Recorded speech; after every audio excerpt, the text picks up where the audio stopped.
Hello friends, வீட்ல நுழைஞ்சாலே ஆஹா என்ன ஒரு அமைதின்னு பாசிட்டிவ் வைப்ஸை அள்ளித்தரும் நம்ம வீட்டு கிரீன் ஏஞ்சல். ஆமாங்க, நம்ம செல்ல மணி பிளான் பத்தி தான் பார்க்க போறோம். இதை பார்த்தாலே ஸ்ட்ரெஸ் எல்லாம் பறந்து போய் மனசு ஜில்லுன்னு ஆயிடும்.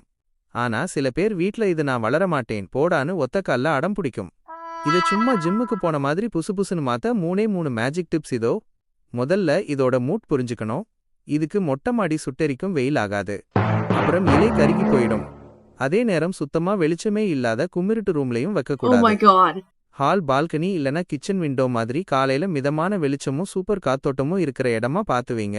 செடி தேங்க்ஸ் பாஸ்னு சொல்லி கிடுகிடுன்னு வளர ஆரம்பிக்கும். அடுத்தது ரொம்ப முக்கியமான மேட்டர், வாட்டரிங். செல்லக்குட்டி சீக்கிரம் பெருசா வளரணும்னு ஓவரா பாசம் காட்டி ஒரு நாளைக்கு 4 தடவை பிரியாணி மாதிரி தண்ணிய ஊத்தக்கூடாது. தொட்டியோட மேல் மண்ணை தொட்டு பார்த்து அது காய்ஞ்சிருந்தா மட்டும் தண்ணி ஊத்துங்க.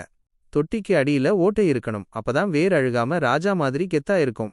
செடி வெறும் கம்பு மாதிரி நீளமா போகாம செம்ம அடர்த்தியா புசுபுசுன்னு மாற ஒரு சூப்பர் ட்ரிக் இருக்கு. அது நீளமா வளரும்போது நுனிய மட்டும் டபக்குன்னு கிள்ளி விடுங்க. பயப்புள்ள ஓஹோ நம்மள அடர்த்தியா மாற சொல்றாங்களான்னு புரிஞ்சுட்டு 4 பக்கமும் புது கிளைங்களை முளைக்க வச்சு சும்மா கும்முன்னு மாறிடும். கடைசியா வாரத்துக்கு ஒரு முறை ஈரத்துணியால இலைகளை தொடச்சு விட்டீங்கன்னா பளபளன்னு கண்ணாடி மாதிரி மின்னி வீட்ல பாசிட்டிவ் எனர்ஜியை வாரி இறைக்கும். மணி பிளான்ட் வளர்க்கறது அவ்ளோ பெரிய ராக்கெட் சயின்ஸ் இல்ல. இன்னைக்கே உங்க வீட்லயும் ஒரு குட்டி கிளையை நட்டு வைங்க, பசுமையை கொண்டாடுங்க. வீடியோ பிடிச்சிருந்தா லைக், ஷேர், சப்ஸ்கிரைப் தட்டி விடுங்க.